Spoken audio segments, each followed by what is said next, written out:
Thank you. So, good evening, my dear friend. Today is April 10, 2019. Welcome to tonight meditation and Dharma talks. How's everybody doing this week? Okay. Getting cold. Huh? Yeah. What kind of spring is this? So tonight I'd like to share with you about the topics on non-self. As you know, amongst all Buddha teachings, those on the nature of selves are the hardest to understand. This is the center to lead you to spiritual life. So non-self is a topic is very difficult, right? If you want to be enlightenment, you have to go to state of non-self. So what is non-self? Anybody know? Without ego. Okay, without any ego. Anybody else?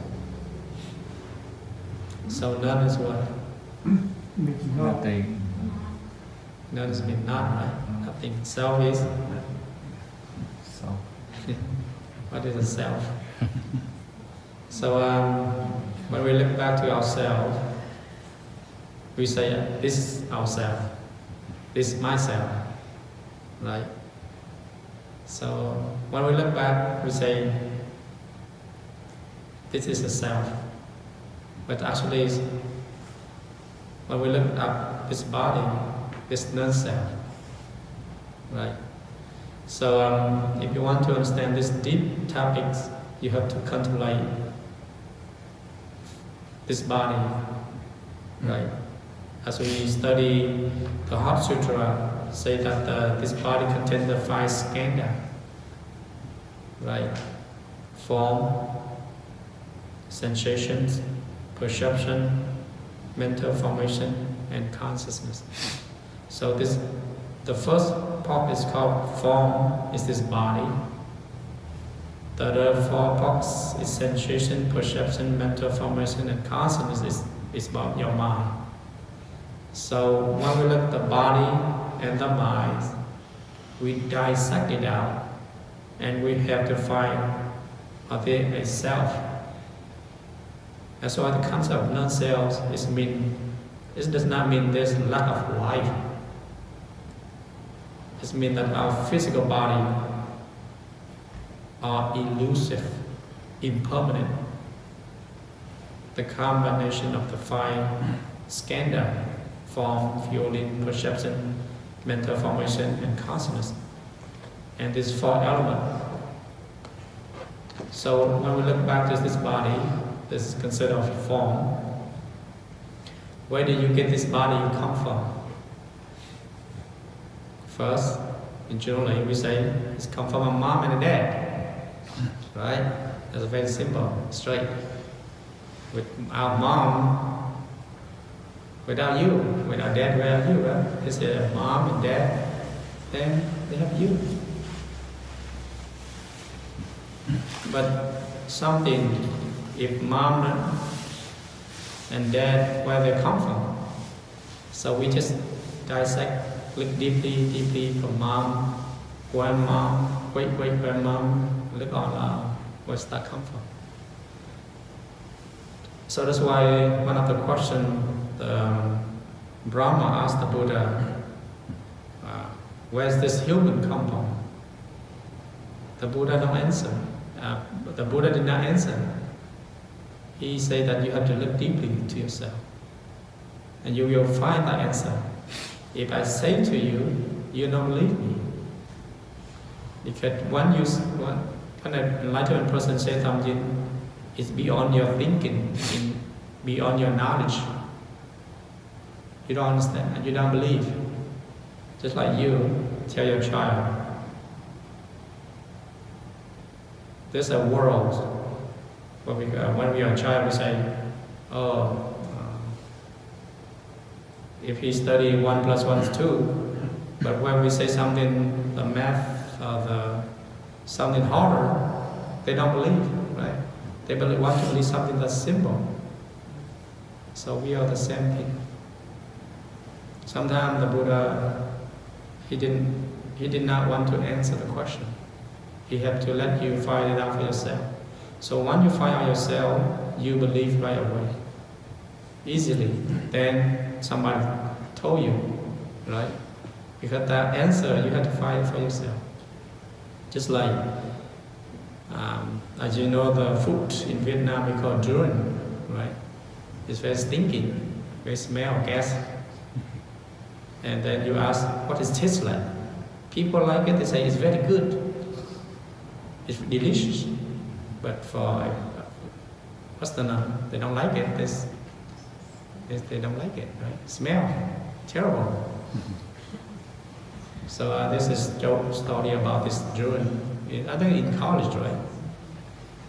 On the news about a couple of years ago, this group of students, they bring durian to the library and they hide it somewhere. And then suddenly the next day it smell gas. And the whole building smell gas. They thought this must be leaking gas. So they called the ambulance, the fire truck and everything come and search. There's no leaking. They find bag of durian. You see that? So you see. So sometimes we have to look at this self and we find out that this body comes from our parents. And when our parents give us this body contains the 4 elements: earth, water, fire, and air. So we dissect it out. What is earth? Earth is our bone, meat, all our whole part, the liver, the heart, everything. What is water? It's our saliva, our urine, all the water inside the body. So we dissect this out. We find, oh, this none of this thing is me, right? And then air, the air you breathe in and out. So sometimes we need to contemplate these 4 elements. We found there's no ego, there's no self. The self means something that is created by itself, not depend on other stuff. But this one depends on everything: water, fire, air, wind, earth. So every day you consume what? Water, fire, air. So you replace the new water, new air every moment, every minute, right? Every breath. Every hour every couple of hours you replace the earth by eating something. And then when you go eating, you fall, a couple of hours you have to what? You let it out, right? So every day we just borrow in and out, borrow in and out. So you have to borrow new thing. You cannot give the hamburger or spaghetti inside all the time, right? You have to take it out. Just borrow new stuff. So that new nutrition that nurture your body, your cell, all the bacteria in your cell. So when we look at this body, dissect it out every day. You deeply see yourself. This is 4 elements: earth, water, fire, and air. So this is the 5 skin there. The first is form, right? The second is sensation. Sensation is all your what? All your feelings. Cold, hot, neutral. And you have any feeling? Or your body sensation, or your tongue. You have to look deeply to your body. Sometimes we have meditation on sensation. You can touch the water, hot water, cold water, the rock, the tree. You can feel all different sensations. So where does this sensation come from? It comes from our mind, right? Without our mind, there's no feeling. Imagine you take this mind out. Can your body feel anything? No. If you say your body feels something, that's not right. It has to have a mind inside this body. If a body can feel sensation, then a dead person can feel it. But the dead person cannot feel anything because their mind, their consciousness is out already. So when we look deeply, form, sensation, sắc, thọ, tưởng, perception, it's your thinking, right? Your imagination. So it's like when something arises in your mind, you're just thinking, right? Just like I say blue, you think about blue, you know blue, right? I told you there's a red light, you automated a red light in your head, right? So your mind is very fast. When a person says something, your mind trigger that way. And I say, this anger, and suddenly your mind is what? Feel anger, angry, right? I say loneliness. Your mind, what? You think about loneliness right away. So that word, the term, that trigger your mind to think, and you can feel it. Right. And the number 4 is mental formation. Now we go to all the thinking, our minds is form of, it's called mental formation.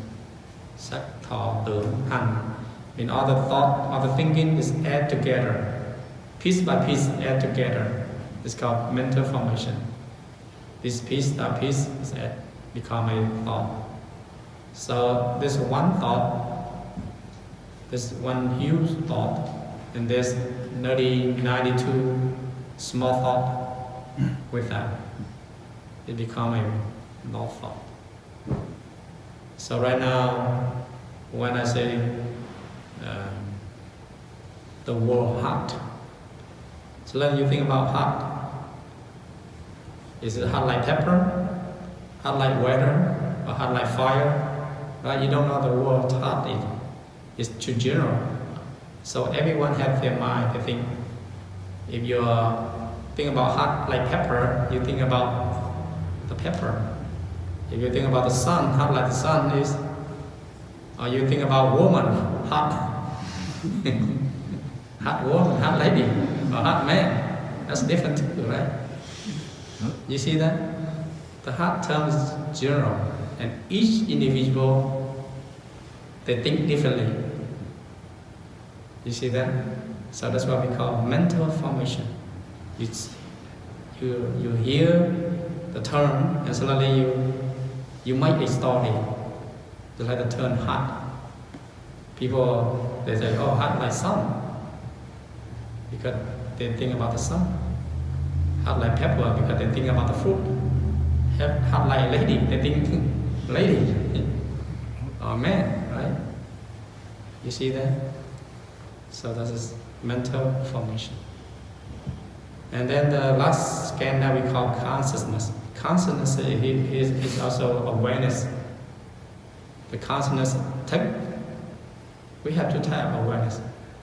Awareness of delusion and awareness of awakening, right? If you awareness with delusion, mean you awareness and you follow. That's considered delusion. And awareness of awakening means you awareness, you know. That is awakening.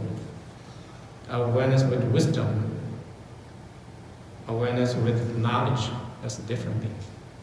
That's why we have a term of learning language, learning wisdom and unlearning wisdom. So awareness with delusion is learning wisdom. Awareness of wisdom is unlearning wisdom. Right? So awareness, delusion. So when we look deeply into this 5 scanner, form, sensation, what? Perception, mental formation of unconscious and consciousness. So we dissect this out. Where is this self? Right? That's what we call non-self. So one of the Zen master, Dorjen, said, self play a very important part in our practice. If you don't know yourself, if you don't know this self, then it's very hard to practice.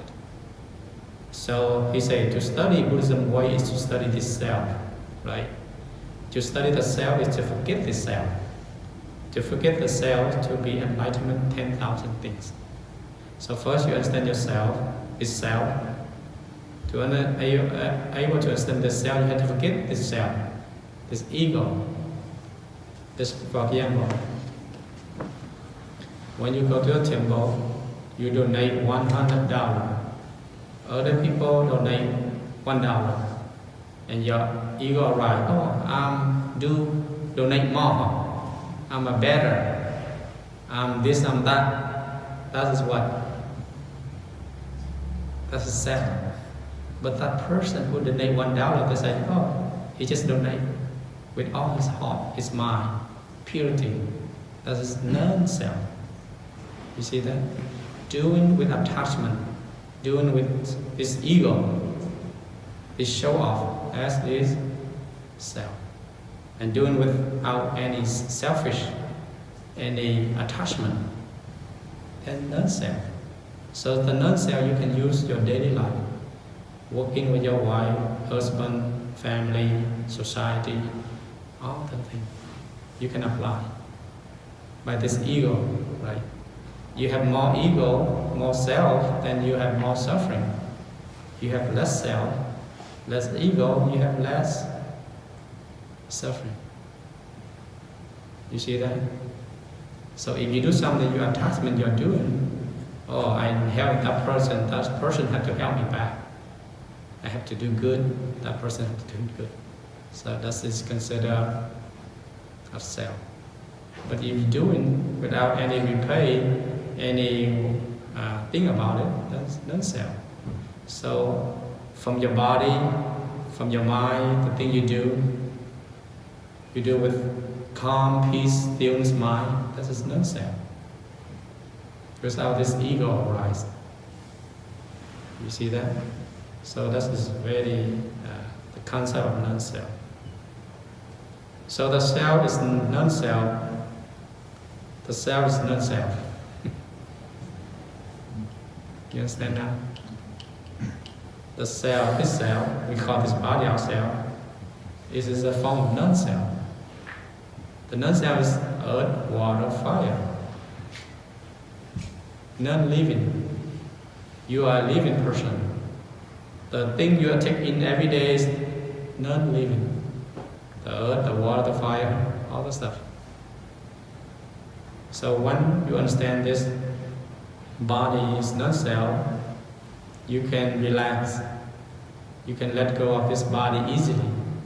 That's why an enlightenment person, they can go deep meditation and they're able to pass away easily. Right? But for us, we hang on this body because we attach to this body as ourselves. We have nothing to hang on. So that's why they say that you have to every day, every night contemplate this body as non-self. So non-self help you go back to your true self. The true self is your awakened nature. So that's the two different concepts. Non-self is talk about this body. And true self is talk about your awakened nature. Your awakened nature is your true self. So that's two terms different, opposite of each other. Right? So sometimes one of the Zen masters says that the reason Buddhists emphasize the lack of independent self is to help each one of us get past neurotic devotion we normally feel to our body, and the low belief that the body proves that there's something absolute self. So it means you're able to have to get rid of attachment to this self. That is the root of all suffering, the root of all delusion. So we attach to this self is the root of anger, greed, and delusion. So in the sutra, the Buddha says there's two self. To attach to this body is delusion. To attach your thinking mind is another delusion. Because your thinking mind is not always correct. Sometimes you say, my idea is correct, but other people say, my idea is correct. The two correct is what? Get into an argument, fight. Right? Because when you think of something, it's not 100% correct. At least like 70 or 80% correct. Now, nothing is 100%. Because we live in duality world, the world of duality. Nothing is perfect. If you want to be perfect, then it's very hard. Right? Nothing is perfect in the world. Sometimes we say, I want to be a perfect person. I want to do this job perfect. Mean 100%. But none of this thing in the world is 100% perfect. Everything is just duality. You see that? So when you understand the concept of non-self, you will be less what?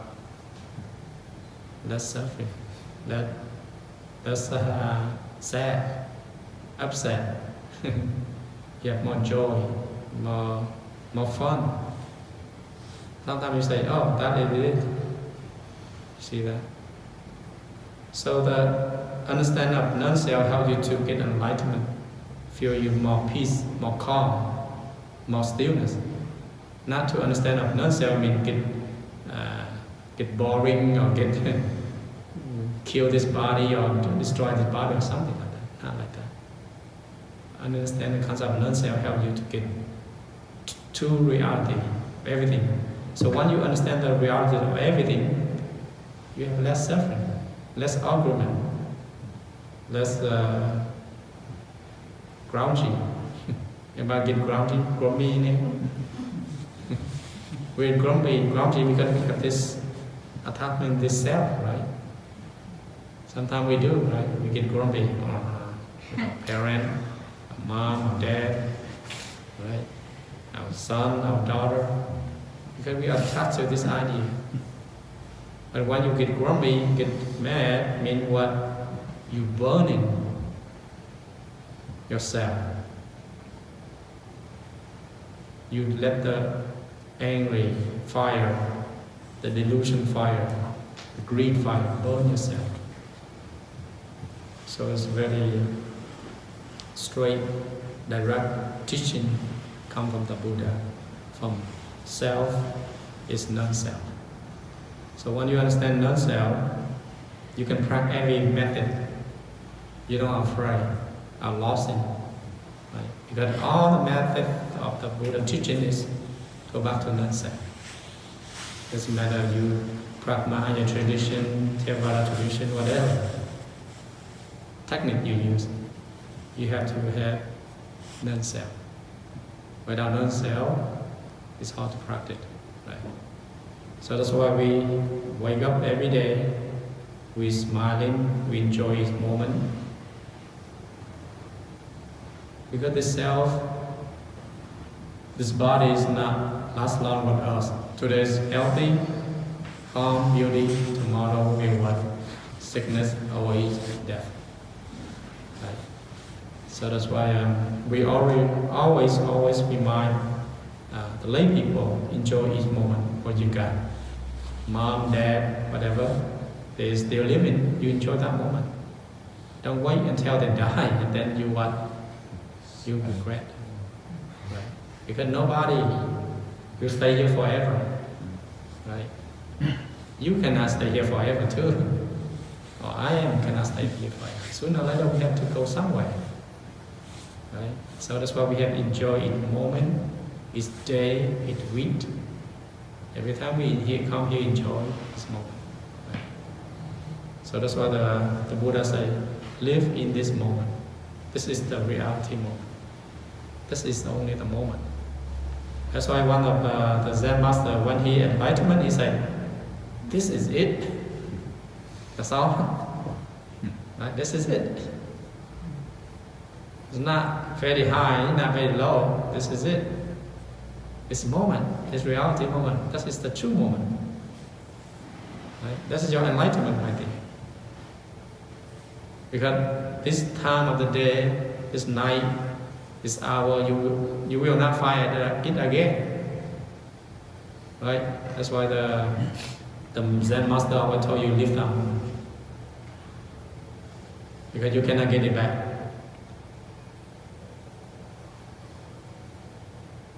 So that's why for us, all of us, we enjoy this moment. Right now it's peace, calm, stillness. We all enjoy this moment.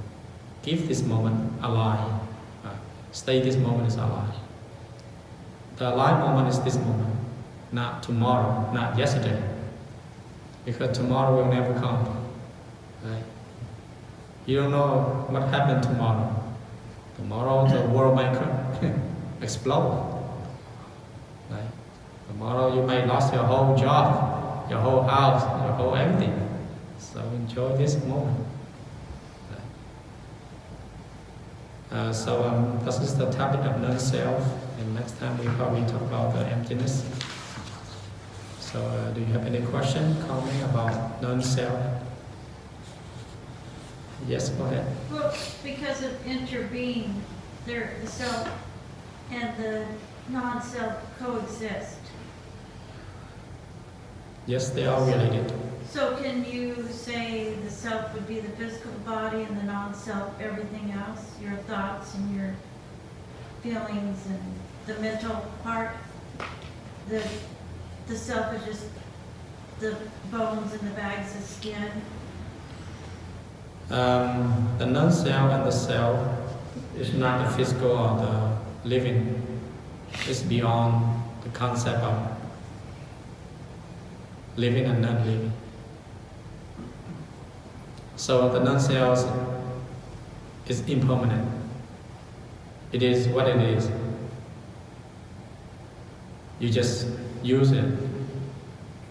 You cannot just add on or subtract. I thought you said at one point the self was part of the unself, the non-self. Yes. So that's where I was thinking, oh, he means interbeing. I don't understand what you were They saying. are related. It's like the air, the space, and the form. They are related together. So that's why we use the word interbeing. Okay. They are related together. It's not separate. It's like the mind, the body. Because I was also thinking, if you reach the point of non-self, you must have reached the point of true emptiness, because Mhm. you're full of everything else. Yes, Is that true? yes. If you reach to that level, Okay. but you're not everything. If you're everything, then you can control everything. Well, you just understand that you're full of everything is Yeah. interrelated. When you understand everything, just like the Buddha asked Ananda, if one is everything, then everything is one. If one person eat, the whole person will be full. You see that? Even though I might see everything as oneness, but each individual have to solve by itself. Just like the Ananda asked the Buddha, one person enlightenment, everybody enlightenment. Why the Buddha enlightenment, then we are not enlightenment? You see that? So don't misunderstand. One is the concept of interrelated. Yeah.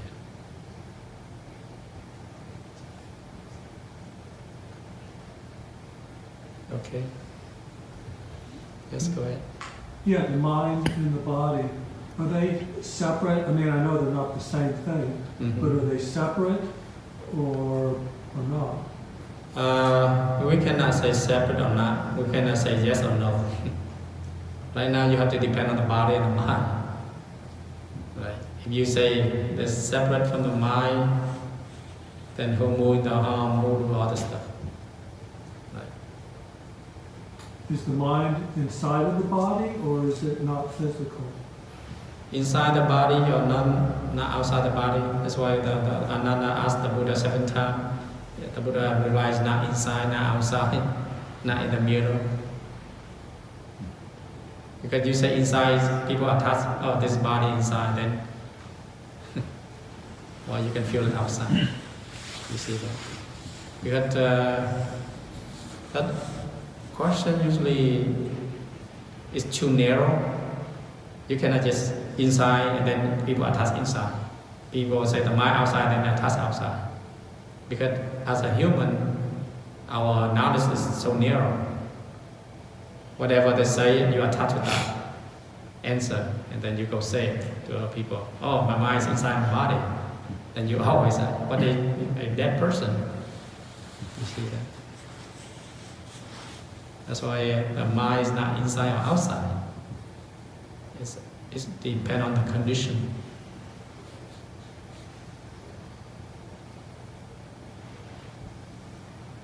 It's very hard to understand.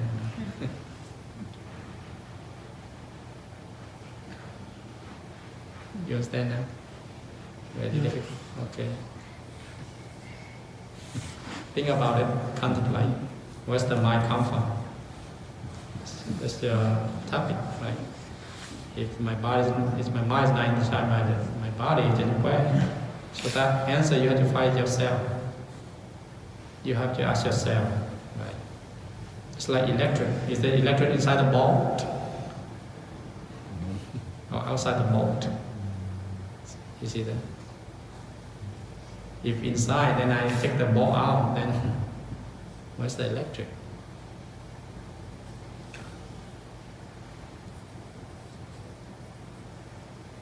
You see that? It depends on condition. So the mind depends on the condition. What we call nhân duyên, tùy duyên. Okay, next question. Go ahead. Yeah, you've explained about the 5 skandhas very well, and on your CD, if I would listen to it again, I know it's explained there. Are there any particular sutras that talk more about the 5 skandhas that you might suggest? You can go on online, type the sutra on 5 skandha, and then they give you a lot of more information. There's a lot of sutra to talk about this. A lot of, okay. Yeah. You look up you type in the 5 skandha, and then there's a cover up a lot of sutra. There's a sutra on 5 skandha. Today you can use the internet and search everything in there. Then you can read about what sutra talk about the 5 skandha. Then you can go deeper.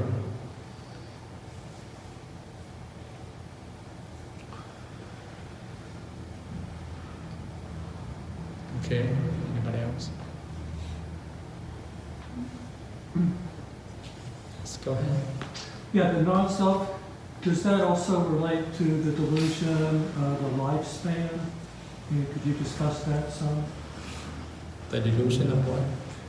That we have what we call a lifespan, that we're born and it's kind of the same person, and you go through your whole life, and then eventually you get old and you die. Mm-hmm. And I thought there was a concept that maybe there's a delusion involved there. Because your attachment to self, then you are delusion. You are not attached to yourself, then non-self, non-delusion. So non-self is not a delusion. I never said non-self is a delusion. Yeah, I'm saying that I thought there was another idea that a lot of people thought they have a lifespan where it's like the same person, now you're young, now you're old, it's the same person. But that's what they believe. That's what they believe. Yeah, but that's not a concept of non-self. No, I'm not saying that it is. I'm saying, does that delusion relate? Because non-self is saying that we have a delusion of self. Yes. and that the reality is non-self. Mm-hmm. And so what I'm suggesting is that it's the same with the concept of a lifespan. Oh, I guess I don't understand the question. Go ahead. He's talking about the eternal soul. Oh, eternal soul. Yeah. Is it what you talk about, eternal soul, or Not exactly. not exactly? What I'm really talking about, just like people think they have a self, they think, you know, this is me, and like there's something inside of my head Mm-hmm. that's in charge, and it looks out through my eyes, it sees things.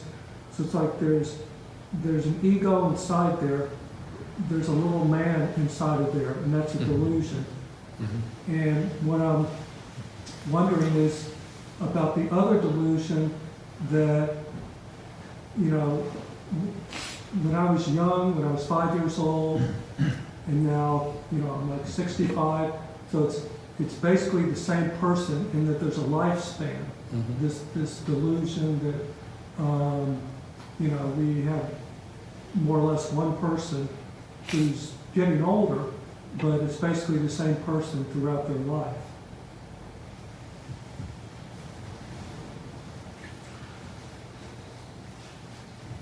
Then what's your answer? I don't have the answer. Mm-hmm. I don't think there is. Then one there's no person. answer. Huh? And there's no answer. Well, I don't think there's one person. Mm-hmm. I don't think I'm the same person as I was when I was 5 years old. I think I'm totally different. Mm-hmm. You are the same person, what we call awakened nature is same, but your personality, your knowledge is different. When you grow older, you learn more, but your awakened nature is the same from the day you're born until now.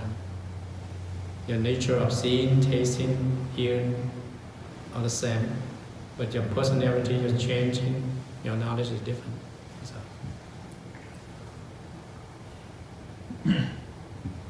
That's what I'm asking. okay.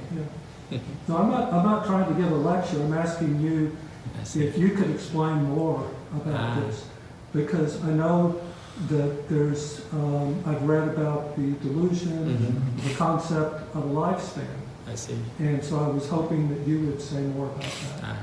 I'm sorry. Anybody have suggestion? Yes, go ahead.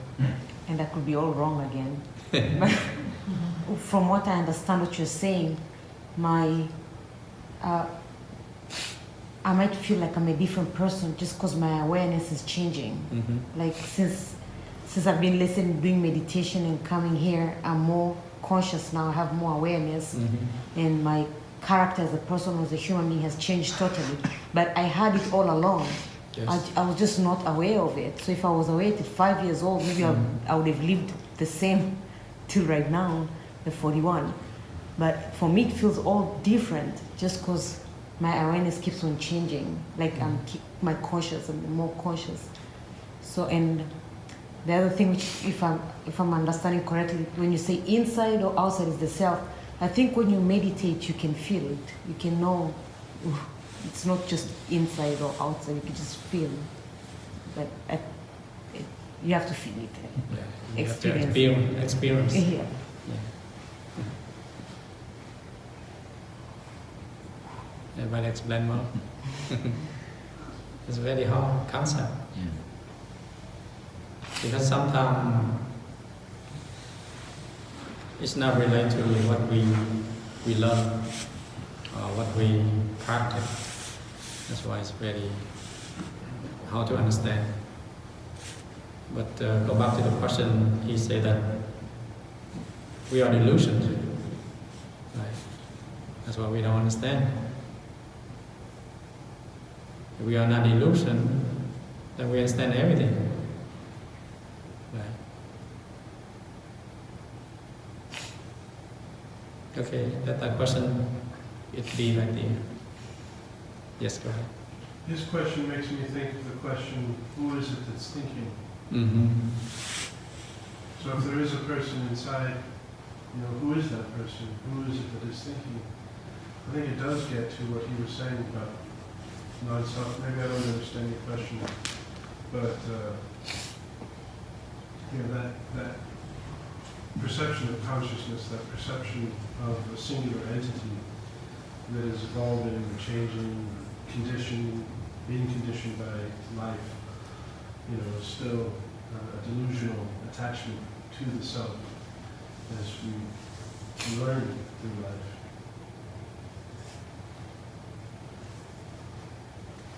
Okay. Move on to another question. I got Okay. something else to say about that. Okay. Because the non-self and the self, you have the permanent, which is our Buddha nature, which is unchanging. And then you have your lifetime that he's referring to, of your learned self and the attachment to your life, your body, your learned experiences and your learned knowledge. That is not the truth, and the delusion, but the unchanging Buddha nature is the truth, and that's the separation between the two.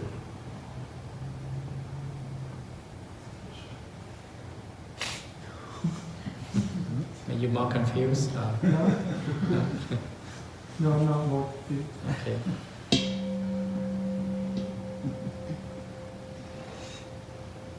Anybody else? Question?